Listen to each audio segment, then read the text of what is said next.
Bienvenue dans ton résumé complet de l'actualité crypto du 8 décembre. Pendant 5 minutes, on passe ensemble en revue les mouvements du marché, les annonces majeures, les régulations et toutes les news essentielles du jour. C'est parti. On commence avec XRP. Un cadre de Ripple explique que le projet a besoin d'une stratégie similaire à celle de Solana pour garder le rythme. En clair, plus d'adoption, plus de vitesse et surtout un écosystème plus dynamique. Solana a impressionné avec ses volumes et ses innovations et XRP semble vouloir prendre exemple. Solana continue d'ailleurs de briller. Circle vient de frapper 500 millions d'USDC sur le réseau Sol. Un signal très fort qui confirme que Solana reste l'un des réseaux les plus utilisés pour les stablecoins et la finance décentralisée. Du côté des plateformes, Coinbase annonce l'ajout de Plume et de Jupiter comme nouvelles paires disponibles, avec un début du spot trading prévu le 9 décembre. Mais l'un des événements marquants, c'est le retour à la vie de vieux portefeuilles Bitcoin. Des wallets dormants depuis 13 ans ont soudain bougé des millions. Cela arrive rarement et cela intrigue toujours les analystes. Est-ce un ancien mineur, un investisseur historique, un mouvement stratégique avant une forte volatilité ? Mystère pour l'instant. Bitcoin a récemment touché les 92 000 $, mais a ensuite perdu un peu de souffle. Les traders regardent désormais le seuil des 86 000 $, considéré comme un support crucial. Certains analystes estiment que la prochaine impulsion pourrait arriver si ce seuil tient, sinon une correction pourrait s'amorcer. D'autres indicateurs montrent cependant une tendance haussière globale. Plusieurs fonds institutionnels augmentent leur exposition, les volumes restent élevés et certains investisseurs voient toujours le potentiel d'un nouveau sommet historique dans les semaines à venir. Sur le plan réglementaire, plusieurs actualités importantes tombent aujourd'hui. La SEC a clôturé son enquête sur les actifs tokenisés d'Ondo sans retenir aucune charge. Cela apporte un vrai soulagement au projet et à ses investisseurs. De son côté, l'Inde annonce avoir découvert 460 millions de dollars de crimes crypto dans différents dossiers.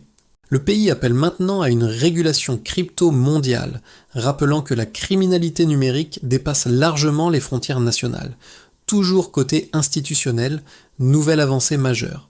BlackRock, le géant mondial de la gestion d'actifs, dépose une demande pour un ETF Ethereum incluant du staking.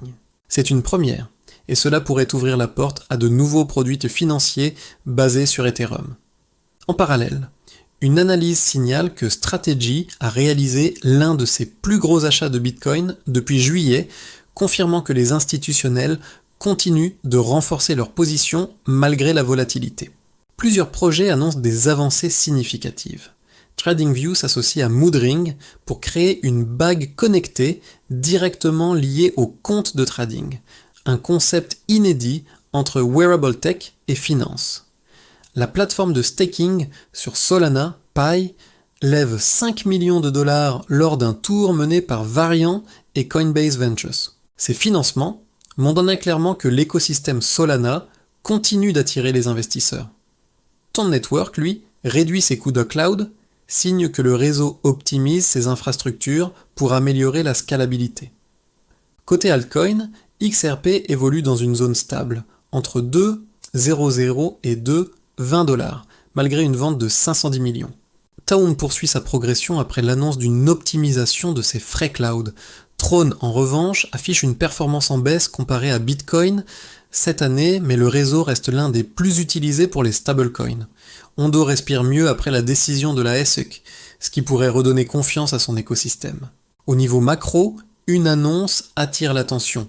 La banque Standard Chartered pense que la Fed pourrait réduire ses taux de 25 points de base cette semaine.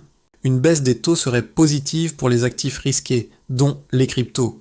Côté technologie, les États-Unis autorisent Nvidia à exporter ses puces H20 vers la Chine, une information qui peut indirectement influencer les projets blockchain basés sur l'IA et le calcul intensif.